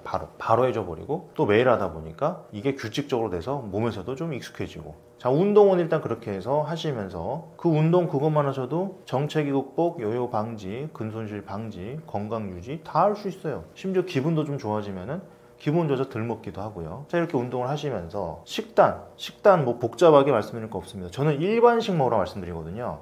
일단 딴 거 모르겠고 이거만 하시려면은 일반식만 하십시오. 자, 일반식이 근데 여기서 중요합니다. 여러분, 제가 일반식 말씀드리면 자꾸 특식을 생각하세요. 짜장면, 탕수육, 족발, 마라탕, 마라샹궈 밥이랑 먹으면 정말 맛있죠. 빵, 케이크. 얘네는요 일반식이 아닙니다. 얘네는 특식입니다. 여러분 병원 가서 먹었을 때 일반식이 나오는데 걔네가 뭐냐면 영양사분들이 이 영양학적인 거에 맞춰서 나오는 게 일반식이에요. 그럼 그게 원래 인간이 먹어야 될 음식인데, 그거 말고 가끔 병원에서 보면 뭔가 특별한 게 나오죠. 뭐 돈가스 나왔다 그러고, 그럼 특식이라고 하면서 나오잖아요. 특식. 그러니까 걔네가 정말 특식인 거예요. 특식 말고 일반식을 드셔라. 그렇게만 해도, 특식만 정말 빼도 살은 많이 빠집니다. 운동 별거 아닌 거 30분만 하시고 못하겠으면, 그리고 요거 특식만 일단 빼시고, 제가 여기서 말한 것처럼 일반식 드시고, 그리고 3번째 생활 습관인데, 생활 습관도 여러 개가 있지만 제일 중요한 거 하나, 잠을 좀 주무세요. 제 시간에 잠을 안 자면요 뚱보 호르몬이 많이 나오고 날씬 호르몬이 적게 나와버려요. 이 똑같이 먹어도 살이 더 쪄버립니다. 근데 똑같이 못 먹게 해요. 왜? 뚱보 호르몬이 더 먹게 만들거든요. 날씬 호르몬은 배가 빨리 부르게 해주거든요. 그러니까 잠을 못 자면 또 문제가 생깁니다. 그래서 잠은 좀 잘 좀 주무셔라 라고 말씀을 드리고, 한 가지만 더 드리자면은, 한 가지, 술만 끊어도 살은 정말 많이 빠집니다. 술은요 어떻게 답이 없어요. 술은 왜 그러냐면은, 술을 먹으면 알코올을 간에서 분해해야 되는데, 여러분 지방을 어디서 분해하는지 혹시 아실까요? 어딜까요? 뭐 심장? 신장? 간에서 분해합니다. 알코올을 간에서 분해하는데 지방도 간에서 분해해요. 알코올부터 분해를 해야 되기 때문에 알코올을 먹었잖아요? 지방 분해를 안 해버립니다. 다 후순위로 다 밀려요. 그러니까 그렇게 살이 찌는 겁니다. 술 먹었을 때. 여러분 항상 기억해 주세요. 술 빼란 말은 있는데 밥 빼, 떡 빼, 뭐 피자 빼 이런 말은 없어요. 재밌는 건 영어로도 있습니다. 비어벨리라고 영어로도 있어요. 딴 나라 말로도 술 빼는 다 있습니다. 근데 다른 음식 빼는 잘 없어. 그거 기억해 주시면 됩니다. 다이어트 한약 효과가 있냐고 이제 환자분들이 저한테 진료를 받으러 오셔서도 물어보세요. 이제 저한테 이제 다이어트 약을 지으려고 와서도 물어보세요. 효과가 있냐고. 당연히 효과가 있습니다. 이게 4가지 정도 기전으로 보통 보고 있는데, 동의보감에서 첫 번째로 보는 게 기허예요. 기허. 이게 허약해서 살이 찌는 분들이 있어요. 근데 이 허약한 게 여러분이 생각하는 마른 게 허약한 게 절대 아닙니다. 이거 살이 쪘는데 체력 떨어지고 되게 필요하신 분들 많으실 거예요. 이거 지금 듣는 순간 난해하실 거예요. 굉장히 많으실 건데, 그게 기력이 떨어져서 살이 찌는 거예요. 기력이 떨어지면 왜 또 살이 찌냐? 기력이 떨어지면 여러분 순환이 잘 안 돼버려요. 순환이 잘 안 되면은 저희 한약에서 또 말하는 게 습담이 문제예요. 습담. 이제 2번째 문제로 넘어가는 건데, 습담이 뭐냐면 몸에 노폐물이 쌓이는 거예요. 약간 붓는 거랑도 비슷하게 보실 수 있습니다. 이게 자꾸 쌓이다 보면은 이것도 또 살찌는 원인이 돼요. 그래서 약으로 기호도 치료해주고 습담도 내보내고 배출하고 빼주고 이런 걸 좀 해줘야 되고, 또 내열도 있어요. 내열이 뭐냐면 습담이나 이렇게 자꾸 노폐물이 쌓이다 보면은 거기서 이제 저희는 열이 발생한다고 보는데, 그 열이 사실은 좋은 열이 아니고 나쁜 열입니다. 이게 때로는 화병처럼, 그래서 자꾸 화가 나서 더 먹게 되고, 이런 분들도 또 있어요. 이런 분들은 그러면은 이제 원인이 되는 내열도 좀 해결을 하고 마음도 좀 봐주고, 이제 그런 약들이 좀 들어가야 됩니다. 사실 이런 경우들은 어떻게 보면은 좀 질환적인 문제가 같이 있으니까 다이어트 약이 들어갈 수밖에 없죠. 자, 그렇게 해서 기허, 습담, 내열 3가지 얘기를 했는데, 요 3가지 외에 곡기승 원기라는 게 있습니다. 곡기승 원기. 이거는 뭐냐면은 곡기, 즉 내가 먹은 게 원기, 내가 가지고 있는 타고난 것보다 더 심했다는 거예요. 한마디로 내 몸에서 감당하지 못할 만큼 먹었다는 거. 이건 이제 양이 많은 걸 얘기하는 거고, 양이 많은 것도 있겠지만은 원기가 타고난 게 이 내가 해소할 수 있는 게 너무 작은 분들도 있어요. 그러면은 남들이랑 똑같이 먹어도 살이 더 쪄버리겠죠. 이런 분들은 약간 이 해소할 수 있는 능력을 키워줘야 됩니다. 참고로 이 네 가지 전부 동의보감에 나오는 기전이고요. 여러분 동의보감 하면은 뭐 어떻게 생각하실지 모르겠는데, 동의보감이 유네스코에서 세계 문화유산으로 선정됐던 거 아시죠? 유네스코에서 뭐라 그랬냐면은, 동의보감은 굉장히 가치가 있는 그런 역사적 서적이다. 의학적인 지식이 총망라가 돼 있었다, 이렇게 얘기를 하고 있고요. 동의보감 또 같은 경우에는 이제 그럼 도대체 제가 동의보감에서 뭘 알기 때문에 얘기를 할까라고 생각을 하실까봐 말씀을 드리자면, 동의보감이 이제 세계 문화유산으로 선정이 돼서 영역이 됐었는데, 그 영역이 이제 보건복지부나 이제 국가에서도 참여를 했고요. 그렇게 해서 진행을 했었는데, 그 보건복지부 국가 프로젝트로 진행이 될 때 저도 참여를 해서 저도 영역을 진행을 했었습니다. 제가 이제 시니어 에디토리얼 어시스턴트였고요. 그래서 저도 참여를 했기 때문에 동의보감은 정말 많이 봤죠. 왜냐하면 번역을 해야 되니까. 그래서 그렇게 해서 이제 봤던 내용 중에 비만에 관련된 내용, 물론 좀 더 있긴 한데 가장 큰 거를 좀 따지자면 요 4개라서 요 4개부터 좀 설명을 드렸습니다. 살 안 찌는 몸으로 체질을 바꾸는 게 뭐 사실 간단하세요. 요 책 제가 쓴 거 여기서 저 보시면은 무노력 다이어트를 하라고 말씀드리고 있는데, 무노력 다이어트의 사실은 가장 큰 핵심이 뭐냐면은, 왜 무노력 다이어트를 해야 되냐면, 이게 살 안 찌는 몸, 이게 결국 요요가 안 오고 싶으신 거거든요. 요요가 안 오고 싶으신 거고, 그렇게 몸을 시스템을 변화를 시키려는 건데, 그게 의지력으로 다이어트를 해서 하면은 전혀 안 된다는 거예요. 왜냐면 의지력으로 하는 거는 시스템을 건드는 게 아니니까요. 그래서 오히려 제가 말씀드린 무노력 다이어트는 시스템을 하나하나 다 건드려서 살이 잘 빠지는 체질로 만들어서 더 이상 살이 안 찌게 하셔라. 그렇게 하면은 노력을 많이 안 들이고도 유지가 된다라고 말씀을 드리는 내용이거든요. 그래서 저는 더더욱 살이 안 찌는 몸으로 계속 체질을 유지하고 싶다. 그러면은 의지력 다이어트 하지 마시고 무노력 다이어트를 하셔서 시스템을 개선을 해서 살이 잘 빠지는 그런 몸으로 바꿔 놓으셔라 라고 말씀을 드리고 있습니다. 먹는 양을 줄여가지고 이제 살을 빼셨잖아요. 근데 이제 요요가 또 오면은 그게 살이 진짜 뭐 진짜 두 배 찌는 것처럼, 그러니까 원래 55kg였던 사람이 50kg로 뺐다면 이게 살이 다시 찌면 55kg로 다시 돌아가야 되는데 60, 막 70을 가버려요. 이거 도대체 왜 그런 걸까? 요요가 사실은 몸의 정상적인 반응입니다. 너무 당연한 거예요. 몸에서는요, 항상성이라는 게 있고 원래대로 돌아가려는 성질이 있어요. 체온이 돌아오듯이 당연하게 원래대로 돌아옵니다. 너무 당연한 거. 이거 왜 그러냐? 체온을 계속 유지하지 않으면 우리가 죽잖아요. 몸에서는 일정한 성질을 유지해야 생존을 유지할 수 있기 때문에 계속 그 일정한 수준을 뭐든지 유지하려는 성질이 있습니다. 체온 36.5도, 혈압도 70, 120 정해져 있잖아요. 그렇게 다 정해져 있는 수치대로 가려고 하는 거예요. 그래서 그렇게 똑같이 하려고 하는데, 체중도 마찬가지입니다. 체중도 몸에서 굉장히 민감하게 반응해요. 그래서 내려가는 걸 싫어합니다. 계속 내려가다 보면 죽을 수도 있잖아요. 지방이 다 없어지면 죽을 수도 있잖아요. 에너지도 없고.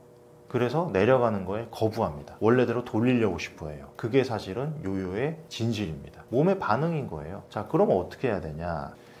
몸한테 가르쳐 주는 거예요. 가르쳐 주면서 그냥 급속 감량, 막 빨리 빼는 것만 집중할 게 아니라 이 유지할 수 있는 루틴을 만들어 가지고 그거를 몸에다가 아예 박아 넣는 겁니다. 그래서 괜찮아, 이거 안 돌아가도 돼, 너 이거 내려가서 그대로 유지해도 되는 거야, 자 내가 몸 상태 요거 바꿔 놓을 테니까 그대로 유지해 라는 그 유지 루틴을 정말 철저하게 몸에 짜 넣으셔야 되고, 그거에 집중을 하셔야 돼요. 그래서 더더욱 무노력 다이어트는 요요가 안 오고 문제가 잘 안 생기고, 그냥 노력 다이어트, 노력만 열심히 하는 다이어트는 결국에는 다 요요가 오게 되어 있습니다. 몸에 너무 당연한 반응이기 때문이죠. 다이어트에 성공하고 이 유지 중인 사람은 딱 가지고 있는 습관이 딱 있어요. 이분들은 정말 그런 습관이 있습니다. 무슨 습관이냐면은 의지력에만 의존하지 않고 정말 자동화된 식사 시스템, 정말 자동화, 자동적으로 되는 거예요. 우리가 방에 들어올 때 불을 켜고 들어오듯이 자동으로 해버립니다. 너무 당연한 거예요. 딱히 신경을 쓸 필요가 없어요. 그냥 알아서 자동으로 됩니다. 계속 반복됩니다. 그 중에 대표적인 게 제 책에도 나와 있는 내용이지만, 첫 번째, 직관적 식사. 이게 뭐냐면은 배고플 때 밥 먹고 배부르면 멈춰라 라는 너무 당연한, 정말 개들도 할 수 있는, 소도 할 수 있고 말도 할 수 있고 애기들도 합니다. 이거 한두 살 애기들도요, 딱 먹다가 배부르면 멈춰요. 아시죠? 하면서 멈춰요. 걔네 배 터지게 먹어서 배 터진 거 보신 적 있나요? 안 그래요. 근데 애들도 할 수 있고 동물도 하는 거를 사람 어른이 못합니다. 목구멍까지 찼다 그러면서 먹어요. 계속 먹어요. 배 터질 때까지 먹어요. 소화 불량이 올 때까지 먹습니다. 이거 왜 그렇게 먹냐? 어느 정도 먹으면 배가 부른지도 까먹었고, 왜 까먹었냐? 이게 규칙적으로 식사를 안 하고 아무 때나 막 먹으니까 실제 배고픔, 그러니까 진짜 배고픔도 까먹다 보니까 그냥 배부름도 까먹고 그냥 아예 기억이 나는 게 하나도 없는 거예요. 그냥 다 까먹은 겁니다. 그래서 직권지 식사를 해야 되는데, 이게 뭐냐? 일단 진짜 배고픔부터 찾습니다. 진짜 배고픔이란 건 뭐냐면, 저희가 원래 건강하게 생활하면, 군대 가신 분들 이해도 하실 거고, 학교 다닐 때 규칙적으로 식사하셨던 분들 이해하실 건데, 규칙적으로 평소에 식사를 했다면 점심시간 되면은 꼬르륵 소리 나고 배고파요. 밥 때 되면 배고파요. 그게 영양소가 진짜 모자라서 생기는 진짜 배고픔입니다. 그때그때 딱딱 먹어주면 이게 생겨요. 자동으로 그게 생깁니다. 우리 뇌에 송가선에 생체 시계가 있거든요. 거기 맞춰서 자동으로 배고픔이 딱 들어옵니다. 이게 원래 맞는 거예요. 그러면은 진짜 배고픔이 형성이 되고, 그때만 딱 먹게 되고, 이 진짜 배고픔에 의해서 먹게 되면은 영양소가 어느 정도 차면은 배부름이 느껴지고 멈출 수가 있어요. 근데 이렇게 안 하고 가짜 배고픔, 그냥 아무 때나 먹고 배고프면 먹고 이렇게 하면요, 가짜 배고픔에 휘둘립니다. 가짜 배고픔은 특히 영향을 많이 주는 게 스트레스예요. 스트레스 받아서 불규칙하게 먹으면 아무 때나 먹으면서 왕창 먹습니다. 몰아 먹습니다. 폭식을 해요. 목구멍까지 차게 먹습니다. 왜? 스트레스로 먹었으니까 애초에 어느 정도 먹으면 만족되는지도 모르는 거예요. 스트레스 풀릴 때까지 먹어요. 진짜 배고파서 먹는 게 아닙니다. 이런 식으로 식사가 다 망가져 있으면은 사실 유지가 될 리가 없죠. 근데 제가 말씀드린 직관적 식사를 실천을 해서 계속 밥 먹다 오다 일어나도 보고, 물론 저기에 뭐 식사 집중이라든지 수많은 요소들이 들어가 있지만, 이렇게 해서 내가 배부른 걸 빨리빨리 캐치할 수 있으면 먹다가 자동으로 멈추게 돼요. 자기도 모르게 저절로 멈춥니다. 그런 식으로 자동화된 식사 시스템을 만들어주는 게 바로 무노력 다이어트의 핵심입니다. 아침에 도대체 뭘 먹어야 하루 종일 식욕 조절도 잘 되고 혈당도 좀 안정될까라고 많이들 물어보세요. 왜냐면 아침에 도대체 뭘 먹어야 될지 모르신 경우가 진짜 많거든요. 제가 권해드리고 싶은 건, 한국인에게는 한국인에게 맞는 식단이 있을 수 있다. 이건 이제 굉장히 유명한 세계적인 석학들도 자꾸 말하는 내용인데, 발토롱고 박사님이라는 그 유명한 분이 있습니다. 장수학 연구하신 분인데, 이분이 장수학이 뭐냐면 오래 사는 학문이에요. 100세까지 사는 학문 막 그런 거 연구하신 분인데 굉장히 유명한 분입니다. 요분도 하셨던 말씀인데, 어떤 인종이든 그 인종이 문화적으로 계속 먹어왔던 음식을 먹는 게 가장 유리하다. 왜? 대부분 수천 년을 먹어왔을 테니까 그 인종 유전자에 박혀 있다는 거예요. 맞다는 거예요. 그 사람들한테. 그리고 그거 아닌 음식을 자꾸 먹다 보면 여러 가지 문제가 생긴다. 소화기 질환, 크론병이라든지. 그래서 되도록이면 자기네 전통 식단을 먹는 게 가장 좋다라고 얘기를 합니다. 우리나라에서는 신토불이라고 간단하게 얘기하긴 하는데, 그래서 우리나라 사람들이 제일 좋은 아침 식사는 뭐냐? 밥, 그리고 반찬. 많으면 한 개, 두 개, 이렇게 해서 그냥 드시면 그게 가장 낫습니다. 백미라서 부담되세요? 잡곡밥으로 드십시오. 잡곡을 많이 섞어서, 잡곡 20%, 50% 섞으셔가지고 현미랑 해서 탄수화물, 고급 탄수화물로 좀 챙겨서 드시고, 거기에 반찬, 나물이나 국, 콩나물국 하나, 밥 말아 드셔도 되고요. 그렇게 해서 간단하게 드시면 됩니다. 거기에 조금 더 잘하고 싶으시다? 단백질 드시면 됩니다. 저는 그냥 어떻게 먹냐면, 저는 밥에다가 계란, 후라이로 먹을 때도 있어요. 후라이로 먹기도 하고, 장조림 먹기도 하고, 아니면은 나물 한두 개 갖다 놓고 먹고, 아니면 김에 싸 먹을 때도 있습니다. 이런 식으로 되도록이면 밥을 좀 드시고, 밥에 다른 거를 해서 드시면 될 것 같아요. 그래서 그렇게 반찬 한두 개 해서 드시고, 거기에 단백질까지 넣으면은 더 금상첨화고, 나는 밥은 너무 번거롭고 힘들다 하시면은, 그러면 고급 탄수화물 드시면 됩니다. 그릭 요거트도 있겠고, 잡곡밥으로 주먹밥도 있겠고, 아니면은 요새 포케나 샐러드 같은 거에 해서 드실 수 있겠고, 채소 있고 과일 있고, 채소 중에서도 이왕이면은 좀 더 잎채소나 줄기채소 먹으면 좋은데, 그게 아니고 좀 그렇다? 그럼 감자, 고구마 드셔도 됩니다. 거기다가 단백질은 좀 챙겨 드시면 되잖아요. 단백질, 달걀, 콩, 닭가슴살, 닭다리살 이런 것들. 그래서 결론적으로 가장 좋은 거는 역시 유전적으로 박혀있는 밥이 가장 좋기 때문에, 밥에다가 반찬 한두 개, 할 수 있으면 단백질 꼭 추가해서, 단백질 반찬 추가해서 드시는 걸로 그냥 가볍게 드셔도 되고요. 밥이 안 된다 그러면은 탄수화물, 단백질을 해서 드시면 되는데, 탄수화물은 아까 말씀드린 고급 탄수화물, 식이섬유가 많이 들어간 거, 제가 말씀드린 그릭 요거트, 잡곡밥, 과일, 채소 이런 거 위주로 드시고, 단백질은요 되도록이면 좀 지방이 적은 애들, 지방이 적고 좀 더 단백질 위주인 애들, 달걀, 콩, 닭가슴살, 닭다리살 뭐 요런 애들 위주로 드시면 됩니다. 오트밀도 나쁘진 않은데 오트밀이 이제 어떻게 먹냐 그리고 어떤 제품 먹냐에 따라 좀 다르거든요. 오트밀을 가장 좋은 거는 이 제품 중에 오트밀 우유에 섞어가지고 전자레인지 넣어서 돌려서 먹으라는 애들이 있어요. 약간 원형에 가까운 애들, 가공을 좀 덜한 애들. 가공을 덜한 애들일수록 훨씬 좋습니다. 근데 보통 가공을 덜한 애들일수록 설탕도 없고 하기 때문에 보통은 맛이 없으실 거예요. 오트밀을 만약 먹는 거라면 가공을 많이 안 한 걸수록 유리한 게 가공을 많이 했을수록 얘가 흡수가 빨라지거든요. 그럼 혈당이 빨리 많이 올라요. 그러니까 가공식품에 가까워지는 거죠. 그래서 권유를 하지 않는 겁니다.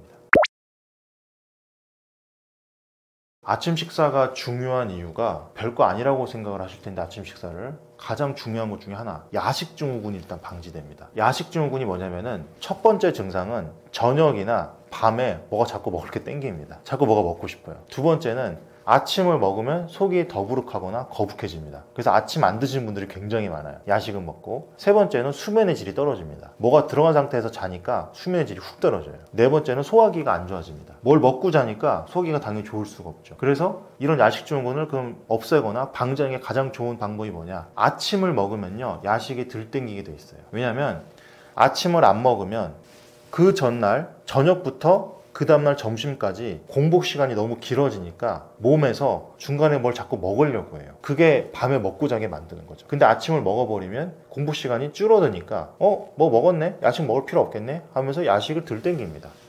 그래서 만약 야식 드시고 싶으신 게 있으시면 차라리 냉장고 넣어뒀다가 아침에 드세요. 차라리 정말로. 저도 그렇게 하고 있습니다. 아침에 절대 먹으면 안 되는 음식들이 있어요. 이게 연구나 논문에서도 참 자주 나오는 내용인데 아침을 먹으면 오히려 살이 찐다는 연구들이 꽤 있어요. 생각보다. 이제까지 아침 먹으라고 했잖아 라고 지금 당황하실 수도 있는데 좀 들어보세요. 아침을 먹지 말라고 하는 연구나 논문들을 보면 많은 이 연구들이 서양권, 특히 미국 쪽에서 좀 많이 나왔거든요. 근데 생각해보면 거기서 먹는 아침이 굉장히 살찐 애들이 많습니다. 설탕 범벅인 경우가 많아요. 그게 이 책에도 있는 내용인데 거기서 먹는 아침 생각해보면은 시리얼, 설탕 범벅이잖아요. 솔직히 아시잖아요. 설탕 엄청나게 많이 들어간 거. 그런 설탕 범벅인 걸 아침부터 먹으니까 하루 종일 혈당 영향을 많이 줍니다. 하루 종일 혈당이 좀 오르러서 시작을 해서 계속 올라 있어요. 설탕 그냥 폭탄을 집어넣으니까. 그래서 그런 거는 드시면 안 됩니다. 아침에 너무 달달한 거, 너무 혈당 올릴 만한 거는 드시지 마세요. 안 좋습니다. 운동을 식전해야 되냐, 뭐 식후해야 되냐, 아니면 뭐 유산소냐, 무산소냐, 뭐 많이 물어보시거든요. 공복이랑 경복을 좀 비교해 드릴게요. 자, 공복은 아예 이게 배가 비어 있는 거, 공복, 빌공. 경복은 살짝 뭔가 먹은 상태라고 말씀드리겠습니다. 자, 공복이 지방 분해에 좀 더 유리해요. 그건 맞고, 그런데 경복, 살짝 뭔가 먹고 운동을 하는 게 근생성, 근육 생성에 좀 더 유리합니다. 두 개가 장단점이 좀 있어요. 자, 이거랑 유산소랑 무산소 또 비교해 드릴게요. 유산소가 지방 분해는 좀 더 유리할 수 있어요. 지방 분해 좀 더 잘 된다고 합니다. 그런데 무산소가 근육 생성에 좀 더 또 유리해요. 그리고 한 가지 더 있어요. 같은 시간 운동을 하면 보통 무산소의 운동 강도가 더 강합니다. 따라서 칼로리 소모가 좀 더 많아요. 그런 부분에서도 좀 더 이득이 있을 수 있을 겁니다. 그래서 결론적으로 공복 유산소는 지방 분해에 좀 더 유리할 수 있겠고, 경복 무산소는 근생성이 좀 더 유리할 수 있다. 이 두 가지 다 다이어트에는 중요한 부분이고 도움이 되는 부분이에요. 둘 중에 뭐가 더 좋다? 그냥 아빠가 좋냐 엄마가 좋냐밖에 안 됩니다. 부모님은 다 좋은 거예요. 둘 다 하셔도 되고요. 어느 하나 유리한 거를 거기서 찾으려고 하지 마시고 그냥 운동 뭐라도 하십시오. 최소 30분이라도 일단 걸어주시고 둘 중에 뭐라도 상관없습니다. 어떤 거든 해주시기 부탁드립니다. 식사 후든 식사 전이든 제가 가장 추천드리는 운동, 진짜 다른 운동 아무것도 못했으면 정말 이것만 최선을 해주셔라. 식후 산책 30분 요거만 기억해 주십시오. 식후 산책 30분. 왜 식후에 하는 게 좋냐면은 식후에 하면은 밥을 먹자마자 혈당이 많이 올라가 있잖아요. 그럼 혈당 조절이 좀 빨리 많이 안 될 수도 있는데 바로 걸음으로써 바로 써버리면서 바로 혈당 조절을 즉시 도와줍니다. 이게 아주 차이가 크죠. 그러니까 어떤 문제든 생겼을 때 예방하면 좋지만 생기자마자 바로 하면 제일 또 좋잖아요. 빨리 대처를 해야죠. 그래서 식후에 걷는 거 좋고, 또 왜 산책이냐, 세게 하실 필요가 없어요. 식후에 뭐 그러면 빨리 많이 쓰겠다고 가셔서 뭐 벤치프레스를 100kg를 들고 막 이렇게 체합니다. 다 체해요. 체하고 소화도 안 돼요. 너무 힘들고 부담되고. 산책만 하십시오. 걷는 게 최고입니다. 그냥 걸으시면 됩니다. 빨리 걸으실 필요도 없어요. 그냥 걸어주세요. 그리고 또 산책이 또 왜 좋냐? 기분 전환이 돼요. 기분 전환이 돼서 디저트 같은 것도 안 먹을 수도 있어요. 왜냐면 기분이 안 좋아서 먹는 경우가 많은데 달달한 거를 산책하면 기분이 전환이 되거든요. 굉장히 좋습니다. 그래서 식후 산책. 그리고 왜 30분? 제가 말씀드리지만은 30분 운동하나 60분 운동하나 지방 분해되는 게 거의 똑같다는 연구가 있습니다. 그거는 미국의 임상건강증진학회라는 국가기관 단체에서도 발표를 한 내용이고요. 따라서 물론 더 하셔도 좀 더 되긴 됩니다. 더 좋긴 좋은데 최소한으로 딴 거 못했고 난 이거만 하겠다 하시면은 식후 산책 30분 이거는 꼭 해주시길 부탁드립니다. 먹는 음식도 중요할 수 있는데 이게 먹는 방식이 사실 또 굉장히 중요하거든요. 이게 어떻게 먹냐에 따라서 대사 방식이 바뀌어 버려요. 칼로리보다 사실 중요한 게 대사 시스템의 변화입니다. 우리 몸의 이 대사나 시스템 자체를 지방이 잘 타는 방식으로 바꿔야 감량이 시작되고 계속 유지되고 노력을 따로 많이 안 하더라도 무노력으로도 계속 되고 있는 거예요. 그 중에 핵심인 거 물론 책을 전체를 보시는 게 좋은데 몇 가지만 좀 말씀을 드리자면 첫 번째는 당질, 설탕은 정말 쥐약입니다. 쥐약. 이건 어떻게 방법이 없습니다. 우리 몸에 혈액이 5리터가 들어가요. 5리터면은 뭐 이런 물병으로 지금 이게 몇 밀리리터인지 모르겠는데 한 250 정도 돼 보이네요. 자, 5리터면은 이거 20병 정도가 있어야 돼요. 20병 정도가 있어야 되는데 그 정도 정말 많은 물량에 설탕이 얼마나 들어가 있을까요? 거기 있어야 될 설탕의 양이 손톱만큼 있어야 됩니다. 근데 여러분 콜라 한 캔 드시면 그 뚱뚱한 거 한 캔 드시면 설탕이 막 이만큼. 이 설탕 쳐보세요. 어디 검색기 쳐보시면 이만큼 있는 거 보실 거예요. 어마어마하게 들어갑니다. 빵? 나 단빵 안 먹어서 설탕 별로 안 먹는데 파운드 케이크라는 거 들어보셨나요? 파운드 케이크 별로 안 달달한 빵이죠. 약간 사각형 돼 있어가지고 별로 달달하지 않은 빵. 그것보다 크림빵이 훨씬 달죠. 근데 파운드 케이크요. 왜 파운드 케이크냐면 1파운드의 밀가루 1파운드의 설탕이 합쳐진 거예요. 설탕 엄청 들어갑니다. 그런 달달하지 않은 것도 설탕이 그렇게 많이 들어가는데 도대체 딴 거 얼마나 많이 들어갈까요?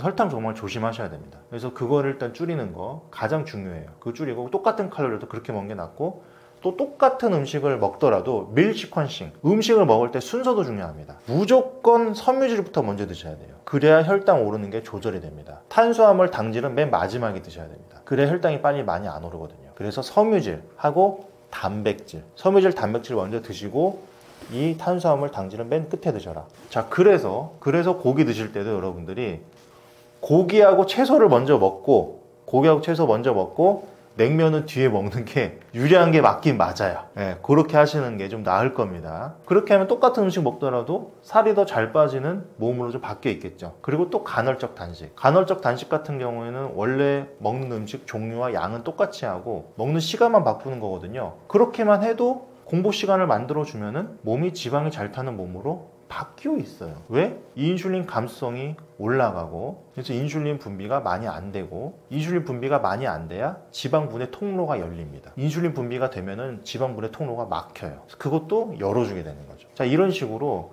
먹는 음식도 중요하겠지만 먹는 방식, 어떻게 뭘 먹냐가 굉장히 중요합니다. 이런 시스템을 만들어서 지방이 잘 타는 그런 방식으로 몸의 대사를 바꿔주셔야 됩니다.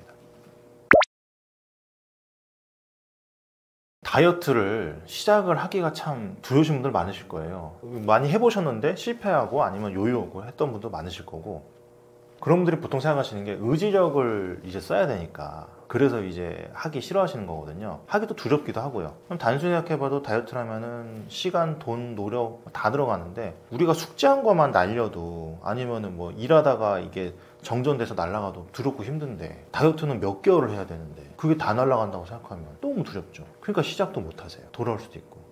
그래서 힘들 수 있는데 이때 의지력만 생각하실 게 아니라 이런 방법이 있구나. 이런 시스템으로 하면은 내가 크게 힘들지 않고 이 시스템만 잘 짜면은 유지할 수 있겠구나 하는 생각으로 좀 마음을 바꿔보시면 아마 조금 더 다이어트 시작하시기가 수월하시고 쉬우실 거예요. 두려움도 훨씬 사라지고. 그래서 의지력을 또 해야 되는데 의지력 어떡하지 하는 두려움이 있으셨던 분들 제 감량혁명 이 무노력 다이어트를 하고 있는 이 책을 한번 좀 읽어보시고 무노력 다이어트 체중 유지 쉽게 하시고 계속 이게 유지를 하셨으면 좋겠고요.